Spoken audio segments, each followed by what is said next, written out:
더불어민주당 소속 기구인 을지로위원회가 플랫폼 기업에 대한 규제 신설을 논의하고 있는 것으로 저희 한국경제TV 취재 결과 확인됐습니다. 거대 플랫폼 기업을 이른바 갑으로 규정하고 규제하겠다는 겁니다. 먼저 문성필 기자의 단독 보도입니다. 더불어민주당 을지로위원회가 네이버와 카카오 등 플랫폼 기업에 법인세를 추가 과세하는 방안을 논의했습니다. 부동산 양도 차익, 투자나 임금으로 사용하지 않은 법인 소득에 10%에서 최대 20% 세금을 더 물리겠다는 게 주요 내용입니다. 정부 독점, 가입자 근로자 희생 등 플랫폼 기업의 우월적 지위로 발생한 초과 수익에 추가 과세를 해야 한다는 겁니다. 하지만 추가 법인 세율을 어떻게 정할지에 대한 설명은 없었습니다. 이와 함께 이른바 플랫폼세, 디지털 서비스세를 신설해 부과하자는 의견도 나왔습니다.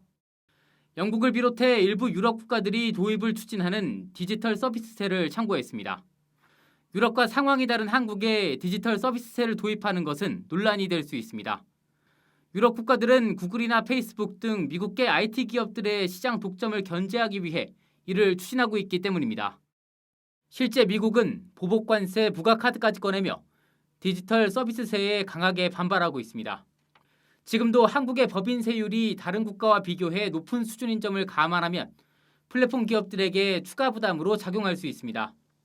지난해 기준 국가별 법인세 명목 최고 세율을 살펴보면 한국은 OECD 회원국 36개국 중 9번째로 평균보다 높습니다. 법인세 이 부분에서 징벌적으로 이런 부분들을 갖다가 지금 과세하는 부분들이 그 형평성에 맞냐 다른 기업들하고 신중히 고려해야 될 그런 그 잣대 아니냐 이렇게 생각을 합니다. 한국경제TV 문성필입니다. 이번에 논의되고 있는 규제에는 이 플랫폼 기업을 강제로 분할하거나 직원의 근무 시간을 강제하는 내용도 포함됐습니다. 이렇게 규제가 현실화될 경우 부업으로 벌이를 늘리고 싶은 근로자들은 선택의 폭이 줄어들고 새벽 배송 같은 서비스도 사라질 수 있습니다. 네이버와 카카오는 물론 이제 막 유니콘 기업으로 발돋움한 쿠팡이나 배달의 민족도 악영향을 피할 수 없을 전망입니다. 이어서 박승환 기자가 단독 보도합니다. 을지로위원회가 독과점 플랫폼에 칼을 대겠다며 내놓은 건 강력한 기업 분할 명령입니다. 플랫폼 기업이 자기들 제품, 서비스에 특혜를 주거나 다른 회사에 불이익을 주면 이해상충으로 보고 해당 사업을 금지하거나 강제로 떼어낼 수 있도록 하는 권한을 법으로 만들겠다는 겁니다. 이는 지난 6월 미국 하원이 가파 규제를 목적으로 발의한 플랫폼 독점 종식 법률과 비슷합니다.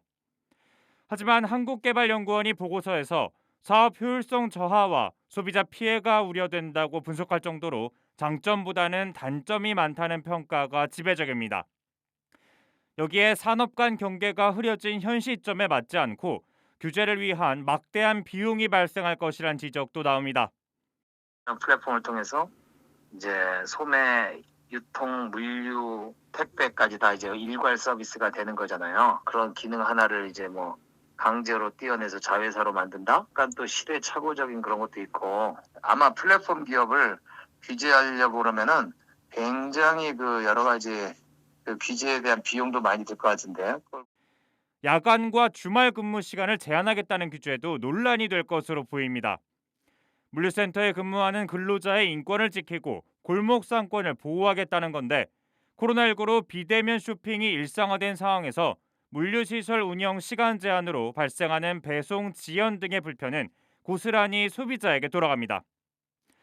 물류업계에선 현장을 모르는 입법이라며 나아가 노동자들의 일할 자유를 빼앗을 것이란 목소리가 나옵니다.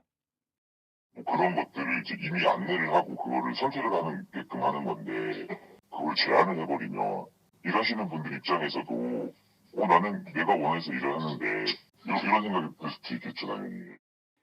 플랫폼 기업 독과점 등 부작용을 막으려다 또 다른 부작용을 만드는 일이 발생하지 않도록 무작정 규제하기보단 신중한 접근이 필요하다는 주장입니다. 한국경제TV 박승환입니다.